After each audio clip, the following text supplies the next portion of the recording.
용기에 관하여. 용기는 항상 크게 울부짖는 것이 아니다. 용기는 하루의 마지막에 내일 다시 해보자라고 말하는 작은 목소리일 때도 있다. 메리앤 나드마커. 살다 보면 무엇 하나 두렵지 않은 것이 없다. 꿈을 향해 달려가는 것은 단순해 보이지만 그나마 얼마 가진 것도 없는데 그것마저 잃으면 어쩌지 하는 두려움이 우리를 붙잡곤 한다. 지금 가진 것만으로도 죽지 않고 살 수 있지 않을까라는 자기 합리화가 마음속에 떠오르기 시작하고 그렇게 아름답고 먹음직스러웠던 보랏빛 꿈은 덜 익은 신맛의 초록빛 포도로 바뀌어 버리곤 만다. 그리고 어제와 같은 오늘을 또다시 살아간다. 하지만 우리 마음은 어제보다 더 나은 오늘을, 오늘보다 더 나은 내일을 꿈꾼다. 하루가 지날수록 나의 삶이 꿈에 더욱 가까워지기를 바라면서 언제나 처음이 무섭고 두려운 법이다. 하지만 용기를 내어 도전해보면 생각한 만큼 그렇게 두려운 건 없었던 것 같다. 하다 안 되면 그만하면 될 일. 그 일은 그만두고 다른 일을 하면 그만인 것 아닐까. 사람들은 용기에 대해 이렇게 말한다. 스스로 두려워하지 않는다면 세상에 두려워할 것은 없다. 용기를 내지 않으면 더 먼 길을 돌아갈 수밖에 없다. 사치와 허영에 관하여. 우리는 행복해지기보다 행복하다는 것을 주위 사람들에게 알리고 그렇게 믿어달라 하는데 더 많은 신경을 쓴다. 프랑수아 들 라로슈프코. 가장 아름다운 것은 꾸밈이 없는 법이다. 부족함이 있기에 그것을 채우려 하고 그러한 꾸밈이 바로 사치와 허영이다. 그렇다면 사치와 허영 같은 꾸밈은 역설적으로 본래 그 자체가 부족하다는 의미이기도 하다. 어쩌면 사람의 진실한 모습이 아닌 그 사람의 집과 차와 목걸이밖에 보지 못하는 우리 눈을 안타까워해야 할지도 모른다. 언젠가 우리 모두가 사람의 참되고 진실한 모습을 볼 수 있는 눈을 가진다면 굳이 애써 자신의 모습을 거짓으로 꾸미는 사람은 없게 되지 않을까. 감사에 관하여. 일어나자마자 감사하라. 오늘 많이 배우지 않았다면 조금이라도 배운 것을 감사하라. 조금이라도 배우지 않았다면 아프지 않은 것을 감사하라. 아프다면 죽지 않은 것을 감사하라. 즉, 만사에 감사하라는 것이다. 붓다. 즐거움만 자라는 땅은 행복이 아니라 불행일 것이다. 항상 즐거움을 느끼고 살아온 사람이 자신에게 주어지는 새로운 즐거움으로부터 기쁨을 절실히 느끼기란 어려운 법이다. 하지만 고통과 괴로움 사이에서 사는 사람은 우연히 마주하게 된 작은 기쁨 하나조차 절실히 느끼고 감사의 마음을 가질 것이다. 나는 가끔 이런 생각을 한다. 세상에 신이 존재하고 그 존재가 최소한의 인간미를 가지고 있다면 그는 매사에 감사하는 우리에게 하나라도 더 주려 하지 않을까 하고 말이다. 나라면 누군가에게 뭔가를 주었는데 받은 것에 대해 불평만 늘어놓고 고맙다 생각하지 않는다면 다시는 그에게 아무것도 주고 싶지 않을 것 같다. 아니, 화가 나서 준 것마저 다시 내놓으라고 할지도 모른다. 그러고 보면 감사하지 않으면서 행복해지길 바란다는 건 세상에 인간미라는 게 전혀 없는 곳이고 그런 세상에서 운 좋게 나한테만 행복이 찾아오길 바라는 것과 다르지 않다. 자신에 대한 믿음에 관하여. 나 자신에 대한 자신감을 잃으면 온 세상이 나의 적이 된다. 랄프 waldo 에머슨. 언젠가 깨달은 게 있다. 내 주변에 많은 사람이 있다고 해도 그 사람들은 나와 같은 길을 가는 것일 뿐. 내 길을 가는 것은 결국 나 자신뿐이라는 사실. 가족이나 아주 친한 사람이면 모를까 다른 사람들이 나에게 그리 신경 쓰지 않는다는 사실. 그렇기에 나라도 나를 사랑해주지 않으면 세상에 아무도 나를 사랑해주지 않을 수도 있다는 사실. 나를 믿고 나를 사랑하자. 어리석음에 대하여. 인생의 목적은 다수의 편에 서는 게 아니라 정신 나간 사람들 사이에서 벗어나는 것이다. 마르쿠스 아우렐리우스. 어리석음은 무지와 욕심의 합작으로 만들어진다. 무지와 탐욕, 그 중 하나만으로는 어리석음이 될 수 없다. 아는 것이 없어도 탐욕이 없으면 그저 무지로 끝날 뿐이고, 욕심이 있어도 아는 것이 있으면 그저 욕심쟁이가 될 뿐이다. 아는 것도 없으면서 더 많이 가지려 하고, 더 많이 가진 것처럼 보이려 하는 그 욕심으로 말미암아 어리석음이 생겨난다. 그렇기에 우리는 현명한 사람을 생각할 때 많이 알면서도 겸손한 사람의 모습을 그리게 되나 보다. 바구니에 갇힌 개가 바구니에서 빠져나가려는 다른 개들을 끌어당겨 도망가지 못하게 하듯, 어리석은 자들은 지혜로운 이들 또한 자신처럼 어리석게 만드는 재주가 있다. 그렇기에 어리석은 사람을 만나면 단호히 돌아서는 게 낫다.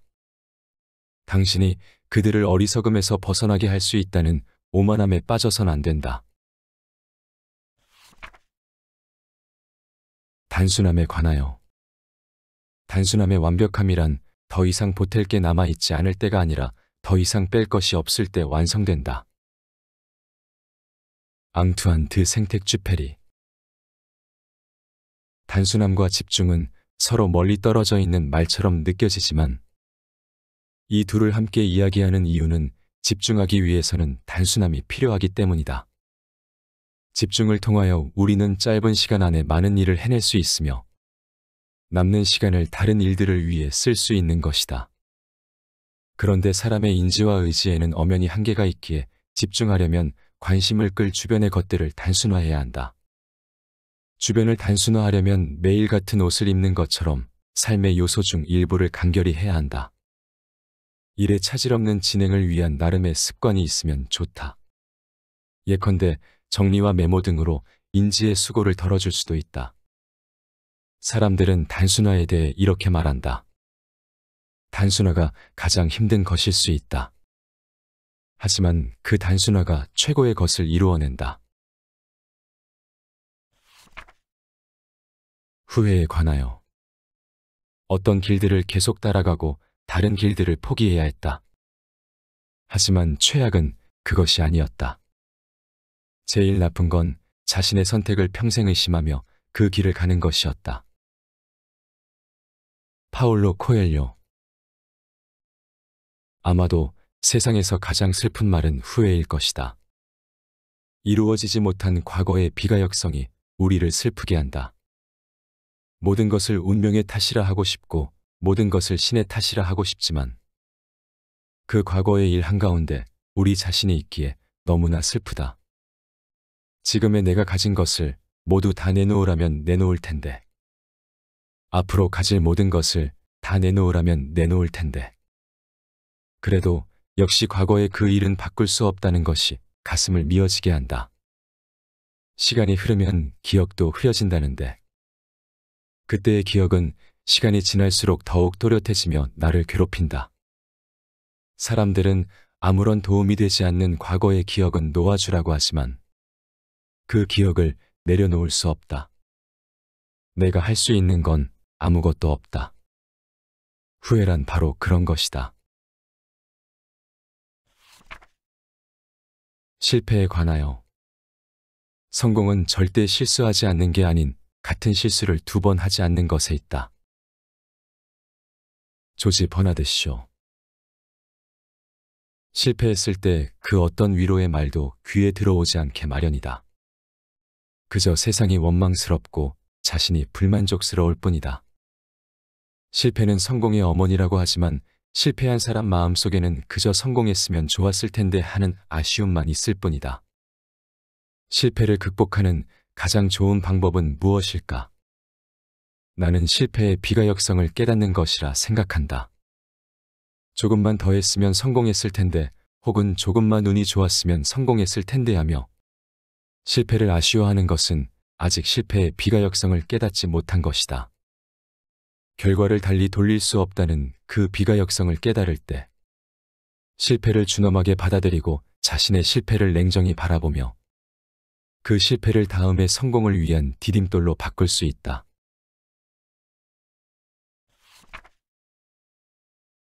선택에 관하여. 어둡다고 불평하는 것보다 촛불을 켜는 게 더 낫다. 고민하는 대신 거기 언제나 무엇인가 할 수 있는 일이 있다. 아잔 브라흐마. 누군가가 세상에서 가장 큰 슬픔이 무엇일까라고 묻는다면 나는 주저없이 후회라고 답할 것이다. 과거의 잘못된 선택은 머릿속에 자리 잡은 채 시도 때도 없이 튀어나와 마음을 괴롭힌다. 그렇기에 선택할 때마다 한 번 더 나 자신에게 묻곤 한다. 이 선택을 하고 나서 후회하지 않을 자신이 있는지, 이 선택이 잘못된 것이어도 후회하지 않고 받아들일 자신이 있는지를 말이다. 가끔 눈을 꾹 감은 채로 아무 선택지나 고르고 싶기도 하다. 이는 잘못된 걸 선택했을 때 느껴질지도 모를 죄책감을 줄이기 위해서일 것이다. 하지만 그렇게 하는 것은 너무 나약해 보이고 심지어 불쌍해 보이기까지 한다. 언젠가 시간이 지나면 잘된 선택뿐 아니라 잘못된 선택을 하는 그 모습도 멋있어 보일 것이다. 어쩌면 선택 그 순간에 감정과 느낌을 마주하기 위해 우리는 이 삶을 살아가는지도 모를 일이다.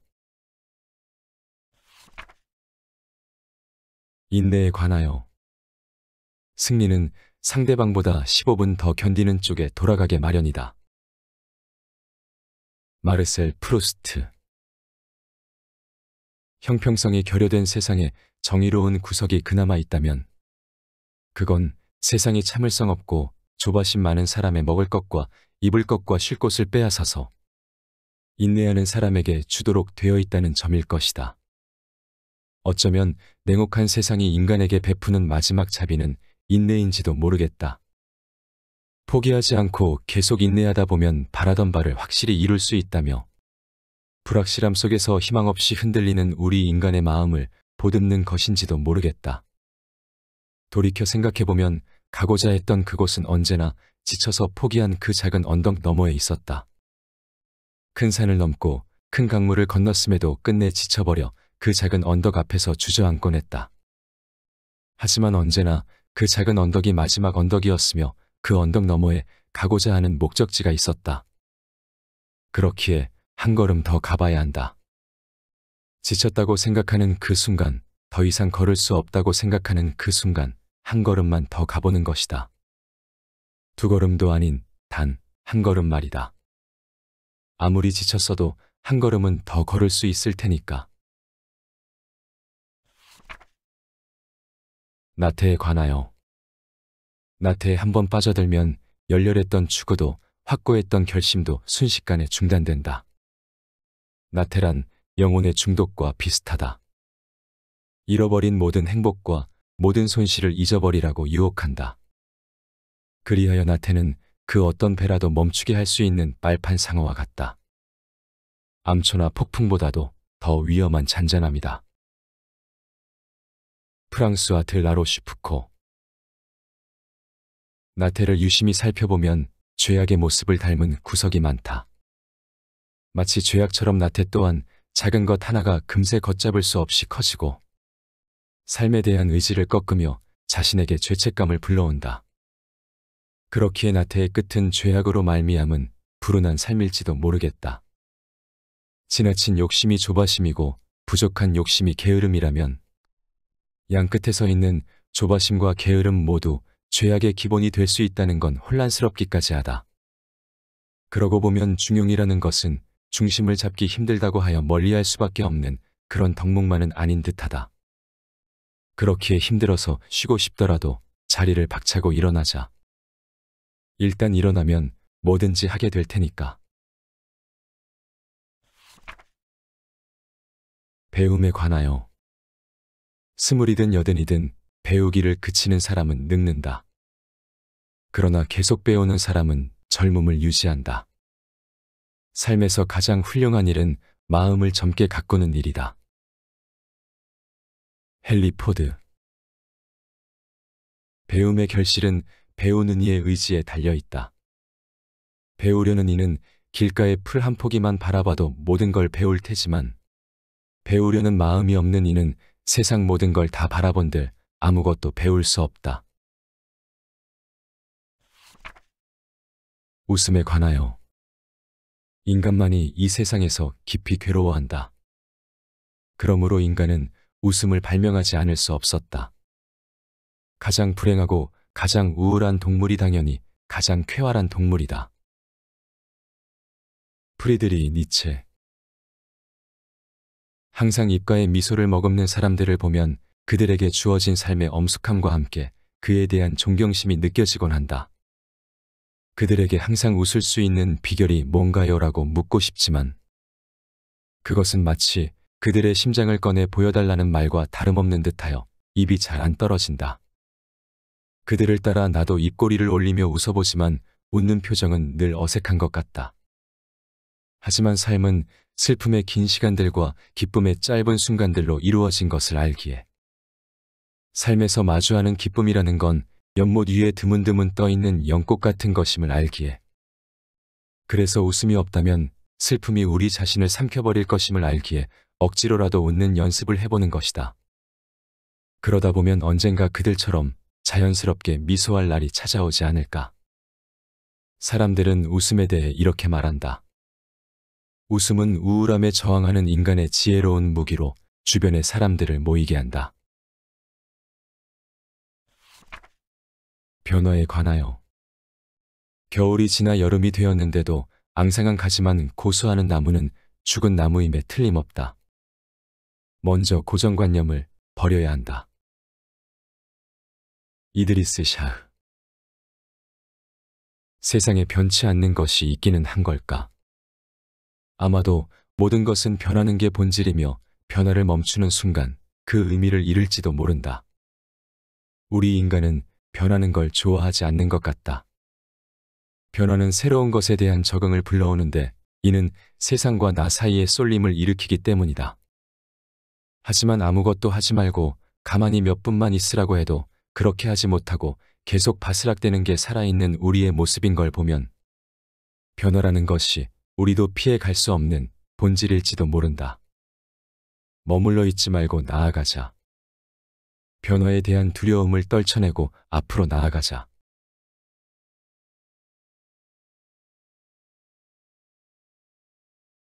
앞에서 소개한 내용은 아델에게 전해주는 인생명언 365+1에서 가져왔다. 앞에서 여러 주제들에 관한 명언들을 살펴보았는데 그중 변화에 대해 조금 더 이야기를 나눠보자.